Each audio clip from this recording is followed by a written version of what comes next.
Pero por allá no podemos entrar.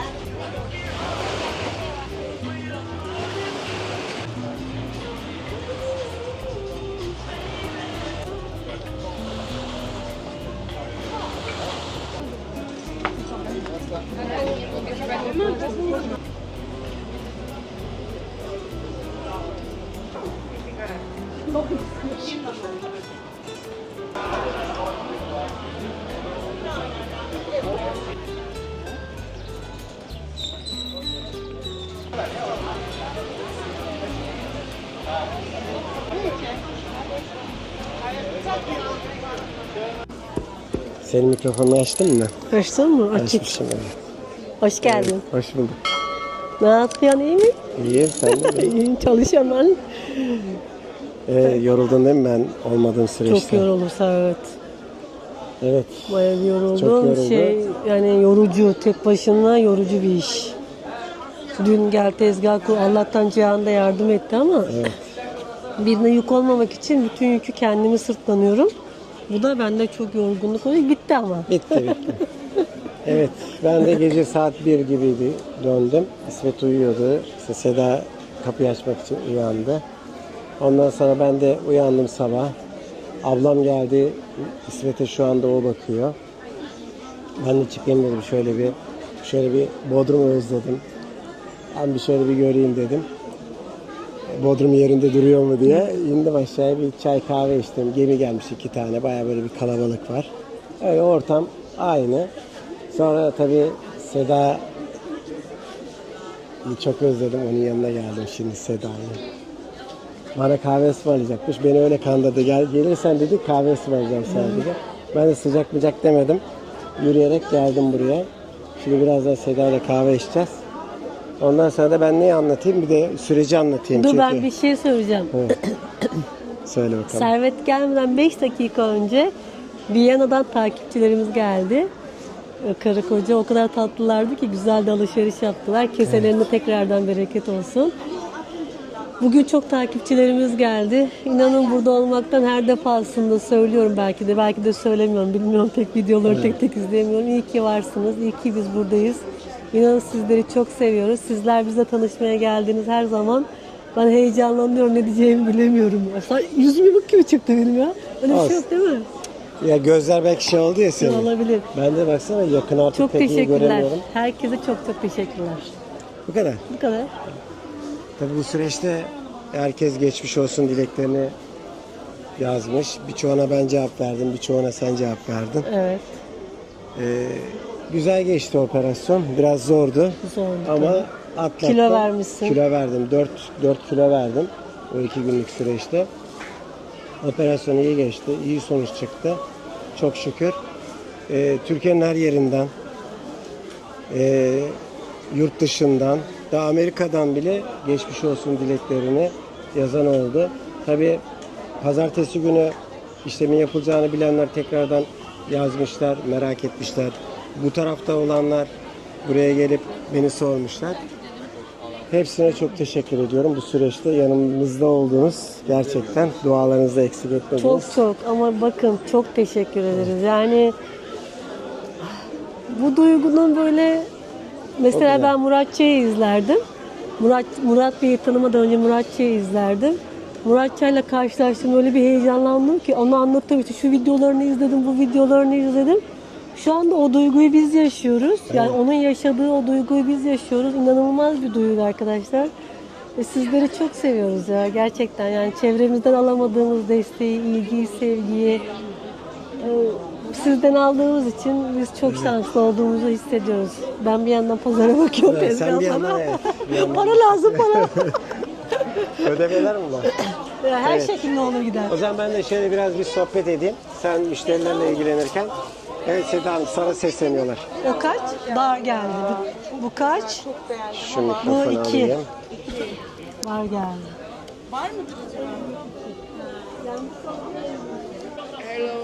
Hello.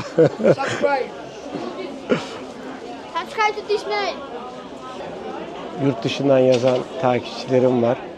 Çok güzel şeyler yazıyorlar.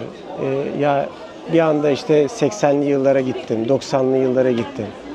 Hani benim çektiğim bir yer oluyor. Bak işte şu yıllarda orada yaşadım. İşte 6 senem orada geçti. 10 yılım orada geçti diye. Yurt dışından yazanlar oluyor. Gurbette olanlar yazıyor. Buraya dönmeyi düşündüklerini yazan takipçilerimiz var.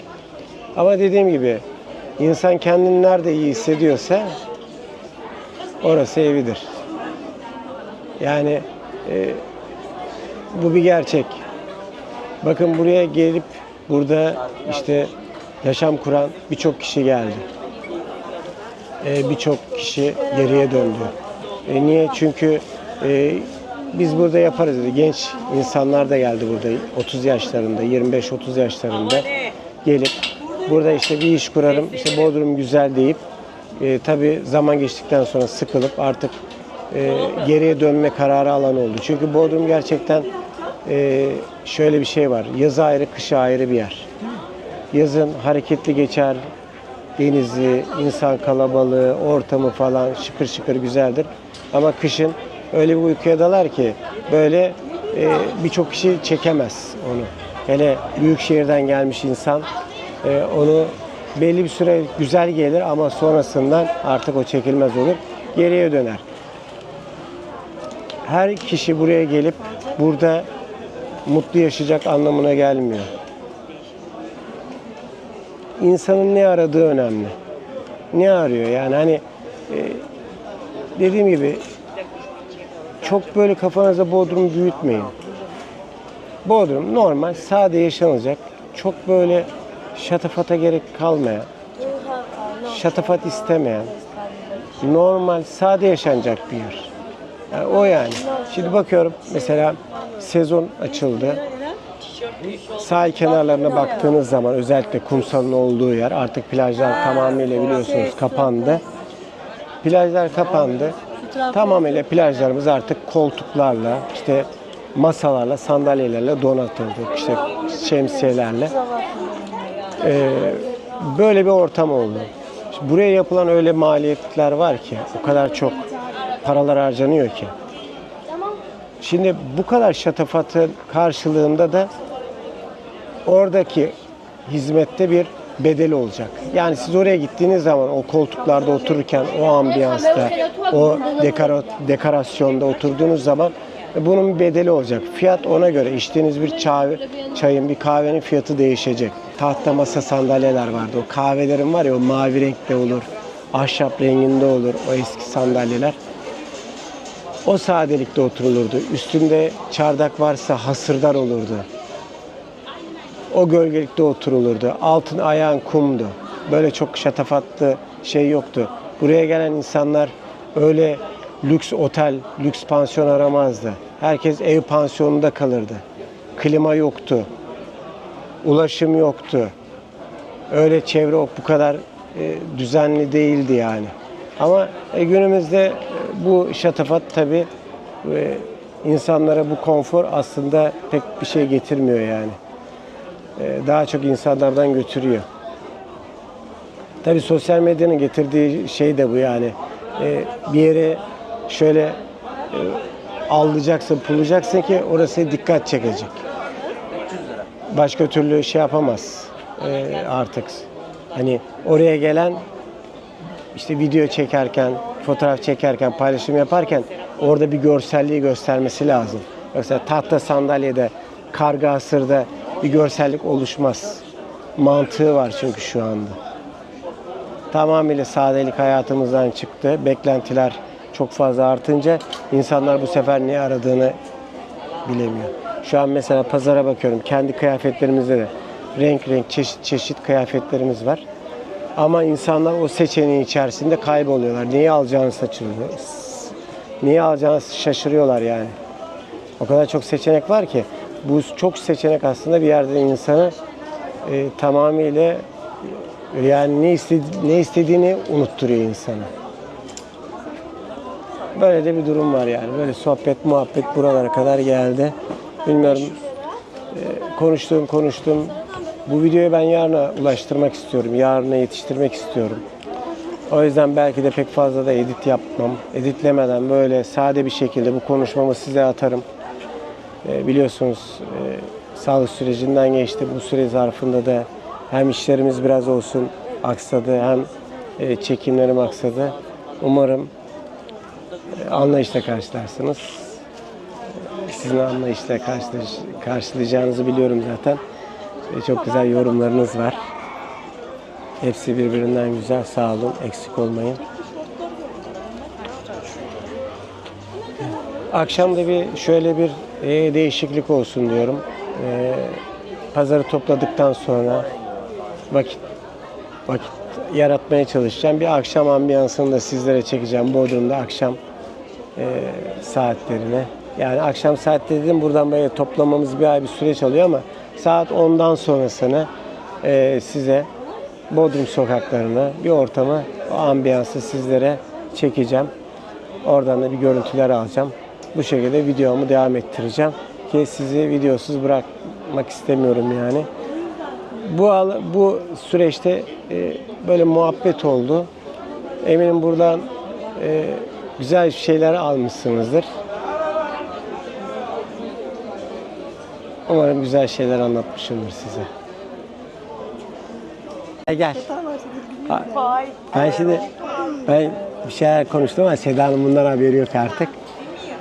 Öyle o müşteriyle ilgilenirken burada böyle curcuna olurken ben de sizle böyle sohbet ettim. Seda'nın bundan haberi yok yani ne konuştuğumdan. Yok konuştum öyle ya. Benim izleyicim belki dinlemiştir beni. Dinler. Evet. Seda, yakın bir zamanda ne yapalım biliyor musun? Takipçilerimiz yani bizi tanımak istiyorlar. Kendimizi anlatan bir videomuz olsun. Evet. Değil mi? Biz kimiz? İşte biziz anladım. Daha nasıl bizi Biz kimiz? tanıyacaklar? Yani nedir yani bizim hani nedir yani? Kimiz biz hani? Neyin nesisiniz Neyiz? siz? Hani bizi hangi grubun içerisine sokacaklar? Biz kendimizi anlatacağız ya. Anlatalım. Anlatalım bakalım nereye koyacaklar bizi. Çok sıcak, çok Çok terledim. sıcak evet. Bayağı bir sıcak. Terledim. Bakalım. Röportaj yapıyoruz. Röportaj ben konuşurken arkamda el sallamış. Yeğen oluyor benim. Eren. Eniştem. Eniştem de bakayım. Emir güzel. Eniştem. Emir çok güzel söylüyor. Kardeşi var bir de Emir. Zaten biliyorsunuz onu da İsmet'in kuzeni. Yani İsmet'in kuzenleri oluyor. Evet. Seda'nın yeğenleri. Tabii benim de yeğenlerim oluyor. Bebeklikten beri benim kucağımdaydı hatta. Videolarda var. Videolar, fotoğraflar. Eren'le benim fotoğrafım o kadar çok ki babasının da o kadar fotoğrafı yoktur Doğru. yani. Doğru mudur? Doğru, vallahi. Video aynı şekilde. Çünkü biz hep birlikte işimiz gereği hep birlikte bir arada olmuştuk bir dönem. O tabii o süreçte de baba her zaman işte bir şekilde gurbette gibi bir şey oldu. İşi gereği kaptanlık yaptığı için. Hep biz birlikte olduk. İsmet dünyada yoktu. Aslında bir yerde de bizim Metehan'la birlikte aslında diğer çocuğumuz da bu oluyor. Yani bebeklikten bu sürece kadar getirdik yani. O da bugün annesine yardıma geldi. Bu tezgaha bakıyor. Yani benim baldıza tezgahına bakıyor. O da tedavi sürecinde değil mi? Tedavisi var. O da inşallah iyi olacak. Onda da bir tedavi süreci vardı. Böyle işte. Öyle tanıtayım dedim Eren kardeşimi. Eren çocuğumu. Ben ona çocuğum diyorum da beni aradığı zaman evet çocuğum diyorum. Öyle alışmışım. Küçüklükten beri olduğu için bir şey sorduğunda enişte bir şey değil efendim çocuğum diyordum. Beni ne zaman arasa ben de çocuğum diyorum. Bazen de aradığında açmıyorum diyorum ki kesin bir işi düştü bana diyorum. Şaka. Ama işin düştüğünde muhakkak beni arama tamam mı? Öyle işte yani. Evet, bir konuya daha değineceğim arkadaşlar. Böyle çok konuştum. Umarım editlemem kolay olur bu videoyu. Artık bir şekilde size yarına yetiştirmek istiyorum bu videoyu. Bir konuya daha değineceğim burada. Son zamanlarda Bodrum'la alakalı böyle çok haberler duyuyorsunuzdur belki. Ben burada yaşadığım için ister istemez önüme Bodrum'la alakalı haberler geliyor. Tabii haber siteleri. İşte Bodrum'da yaşanan olaylar. İşte dün hatta silahlar patlamış, bir dükkana silahlamışlar, camları falan inmiş aşağıya, kurşunlanmış. Böyle bir takım olaylar yaşanıyor. Tabii işte ona keza trafik kazaları, motosiklet kazaları, inanılmaz derecede bir hız tutkunu var Bodrum'da. Yani herkes trafikte adeta bir ölmek için kullanıyor bir şey. Herkesin bir acelesi var. Herkes bir koşturmacada. Hani şu an o tatil kasabası havasından tamamıyla çıkmış durumda yani. Belli yerleri Bodrum'un. Tabii hemen hemen her yeri değil de. Ama belli yerlerinde bazen böyle aksiyon halleri alabiliyor. Hatta geçen senede ben yeğenim Metehan'la çarşı dolaşırken bizzat bu silah patlamalarına da denk geldik. Bodrum'da Denizciler Derneği'nin kafesinde, Denizciler Derneği'nde hesaptan dolayı bir kavga oluyor ve bu kavganın ardından silahlar patlıyor ve biz o anda da oradaydık. Silahlar patladığı anda biz hemen tabii herkes de oluyor falan diye bir koşturmaca, işte çoluğu çocuğunu alan bir yerlere sığınmaya başladı. Çünkü ne olduğunu anlayamadık. Daha sonrasından öğrendik. Yani bir silahlar patlıyor. Bir anda herkes bağırmalar, çağırmalar, herkes bir yere kaçıyor. Hatta ben o günün videoya da kaydettim. Ve o videoyu yayınladım. Daha sonra da kaldırdım. Ya dedim ki benim kanalımda böyle bir video olmasın. Niye böyle bir şey olsun? Çünkü her taraf curcuna, bağırış, çağırış, kaos bir durum. Biz bir tarafa sığındık, bir mağazanın içerisine girdik. Çünkü anlamadık ne olduğunu. Daha sonra öğrendik ki garsonlarla işte müşteri arasında bir hesap konusuyla bir tartışma çıkmış. Ondan tabii silahlar patlamış. Tabii her zaman olduğu gibi hemen böyle her şeyde toplum olaraktan vurdu, kırdı, silahlar patlasın, kavga dövüş dönen bir toplum haline geldik. Yani sakinlikle herhangi bir şey halledemiyoruz artık. Herkeste böyle bir öfke patlaması var. Böyle bir şey yaşanıyor Bodrum'da şu aralar ve gerçekten önüne alınmıyor. Yani gece de aynı şekilde kavgalar, dövüşler falan. Bu kalabalık arttıkça bu sayıda daha da çok artıyor. Yani burada nüfus arttıkça burası daha da bir böyle bildiğiniz Çin mahallesine dönüyor. Bunlar da yaşanıyor, yaşanmıyor değil. Yani bu olaylar niye bu kadar her şey çığırından çıkıyor anlamış da değilim. Yani bir insanlarda bir öfke kontrolü kalmamış. Gerçekten biz de yeri geliyor pazarda biliyorsunuz bir olay yaşadık. İşte bu turiste olan bir olayımız. 10 euro verdim vermedin olayı. Ve olayda şöyle bir durum daha var. Biz o olayı yaşadık gerçekten 20 dakika boyunca burada bir şey oldu. Hani öyle bir gergin an oldu ki biz bir şekilde kontrol altında tuttuk ve ben o videoyu daha sonradan paylaştım. Hani böyle sıcağı sıcağına paylaşmayayım. Farklı bir şey içerisinde olmasın diye. Biliyorsunuz bir şey yaşanıyor. İnsanlar sıcağı sıcağına yaşadığı olayı çekiyor, yayınlıyor. Sonra orada bir çok kötü görüntüler çıkıyor ortaya.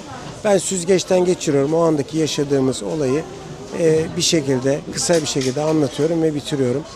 İnsanlar artık kaostan beslenir oldu. Bilmiyorum. Artık bunu da bu şekilde size dile getirmek istedim. Evet. Kostüm değişikliği yaptım. Arabaya getirdim. Böyle pazarı zaten topladık. Arabaya yükleyeceğiz şimdi bu kadar. Gördüğünüz şu alan, şu kasalar, bir de demirlerimiz. Şurada da kasalarımız. Böyle buraya toplayacağız. Arabaya yükleyeceğiz. Dolduracağız, daha var. Yok mu orada kıyafet? Bitirdik valla. Bu kadar mı sattık? Allah bereket versin. Yani inşallah Bunları yarım yarım koymuşsunuz. inşallah satmışızdır ya çalındıysa. Ha çalınmaz çalınmaz. Bak 5'ten çalınmış. Bak bunları yarım yarım. Bak 1, 2, 3 tahminle 5 koli boşalmış. İnşallah. Kapatırmanız gerekiyor. Tamam. Biz Turgut abi biliyorsun geceden indiriyoruz ya. Gece biz uyurken belki burada birileri geldi. Ya, İhtiyaç sahipleri. Kapatırmaz.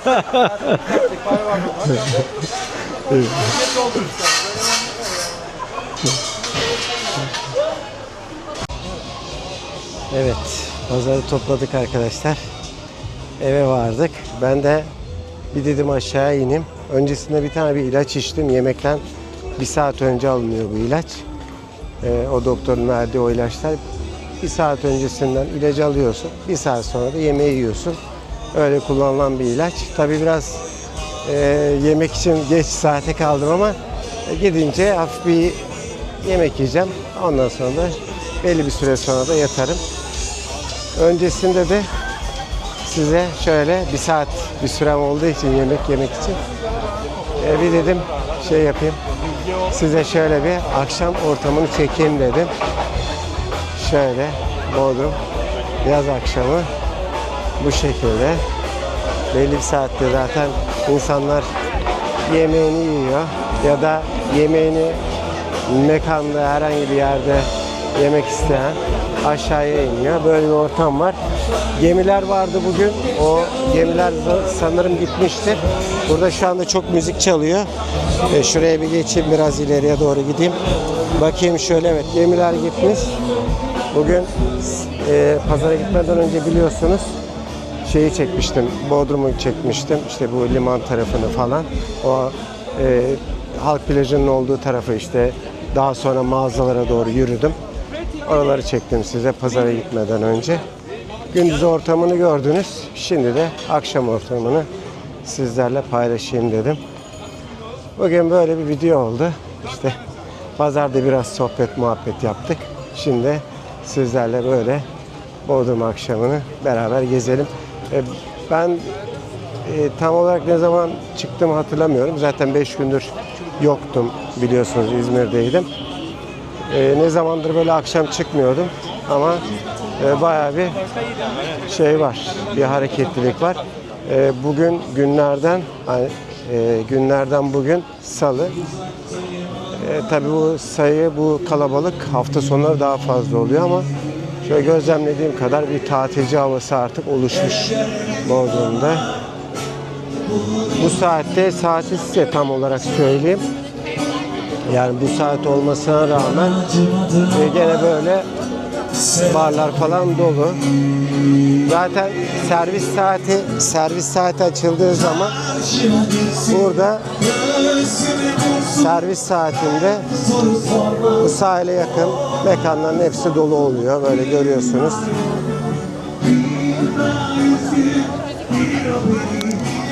Elime mikrofon alayım öyle konuşayım. Bayağı bir gürültü var çünkü. Öyle ambiyansı görüyorsunuz şu anda.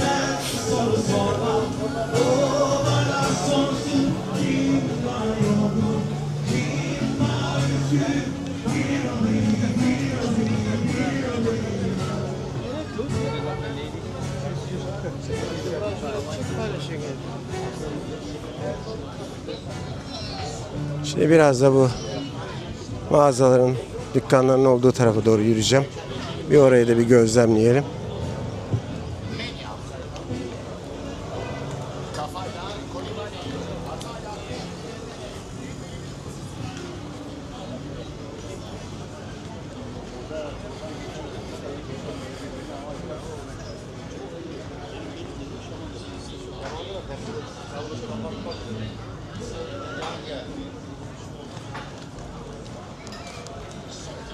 İzmir'den döndüğüm gibi hemen videoya başlayayım dedim.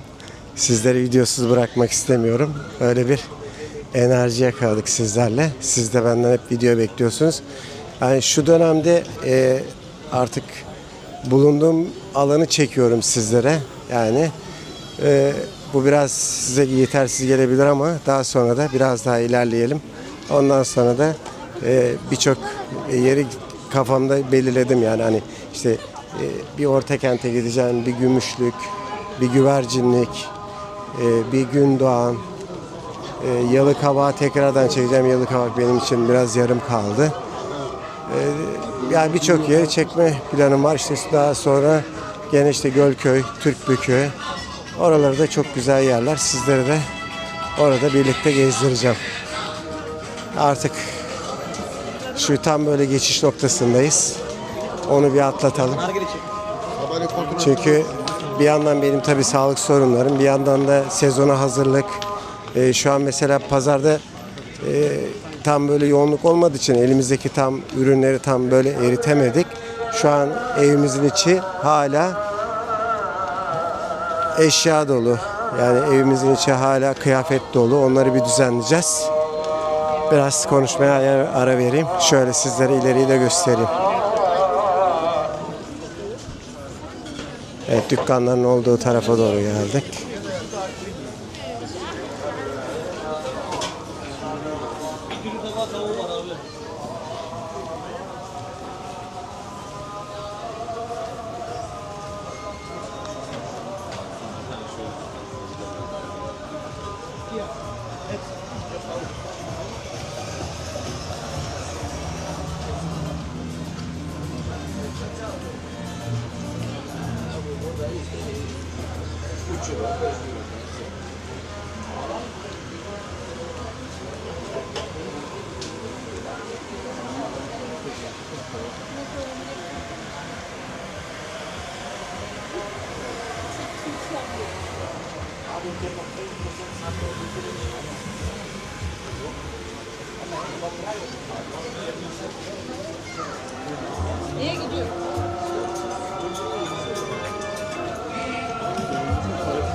Suyla falan şey yapıyorlar.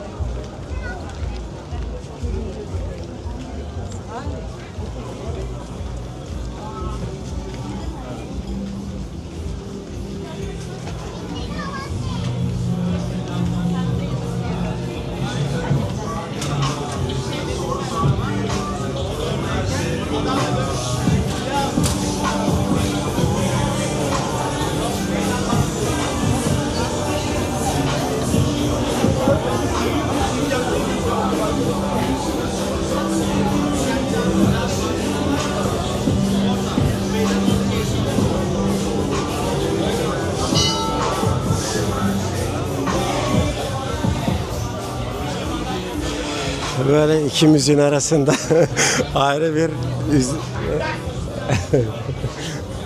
Böyle iki müziğin arasında ayrı bir şey çıkıyor yani. Adamın kafası sersem oluyor yani.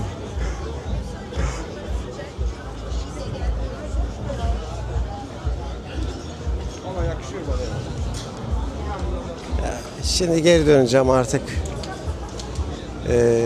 Bugün bu editi yapıp yarına yetiştirmek istiyorum. Böyle de bir şey. Ama size söylüyorum yani bir yandan da yani artık hani çekim burada bitti. Ben artık buradan eve döneceğim. İşte yemeğimi yiyeceğim. Daha sonra da bu editi yetiştirip yarına yayınlamaya çalışacağım. Bakalım. İnşallah hızlı bir şekilde yayınlarım.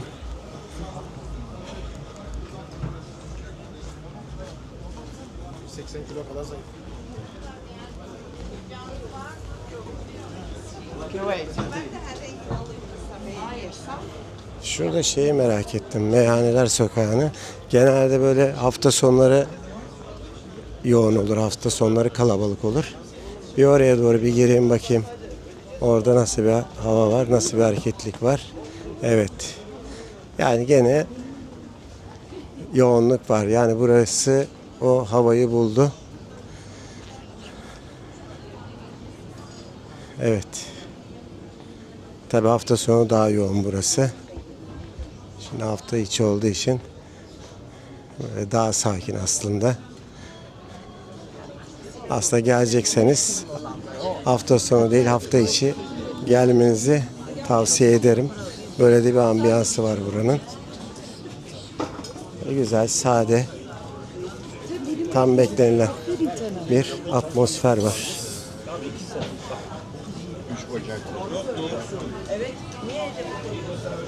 Tabi buraya gelen masalara falan dikkat ettiyseniz insan profili belli.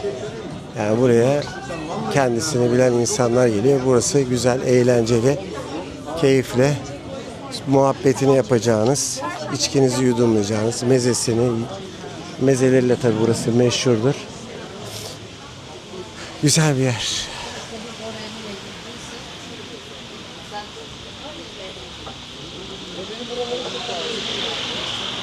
Buradan da böyle Atatürk Caddesi'ne çıkıyorum.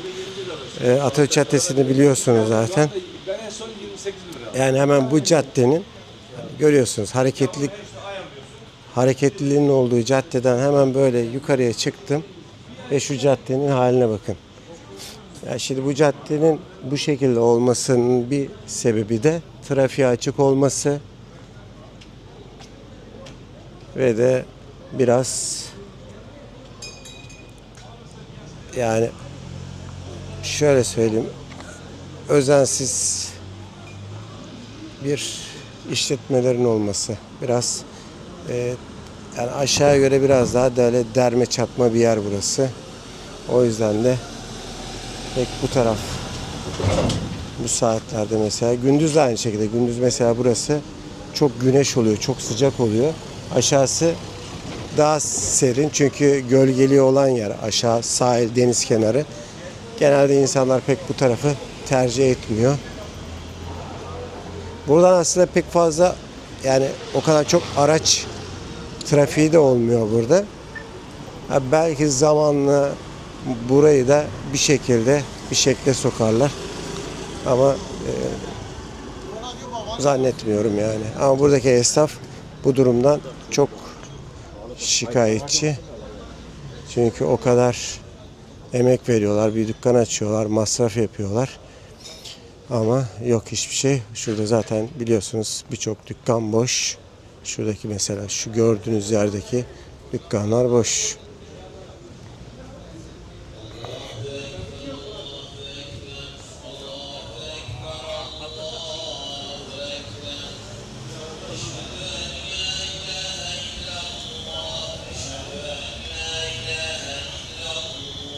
Daha kaç ay önce çekmiştim biliyorsunuz.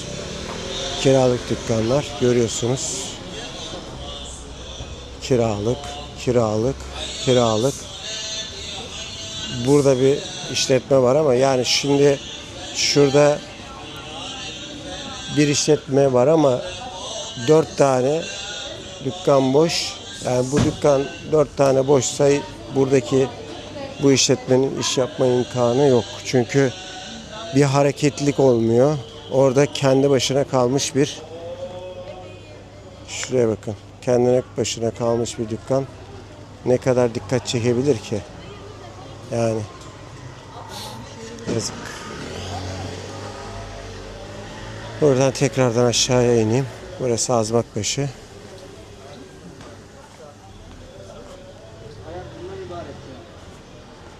Burada artık videoyu sonlandıracağım. Çünkü direkt eve geçeceğim şimdi. Yemeğimi yiyeceğim. Daha sonra da dediğim gibi videonun edit süresi var. Nasıl veda edeyim şimdi size? Veda ederken bari şey diyeyim. Kanalıma abone olun. Beğenmeyi unutmayın. Yorum yazın. Like atın gibi işte yani. Böyle bir takım şeyler. Onları zaten biliyorsunuz. Eğer beni yeni kanalımı gördüyseniz, buraya kadar da izlediyseniz inşallah abone olursunuz. Böylelikle sayımız artar.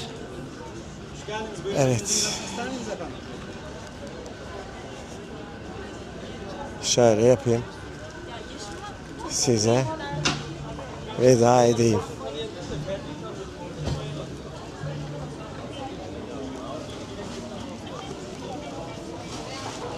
Evet. Kendinize iyi bakın. Hoşça kalın.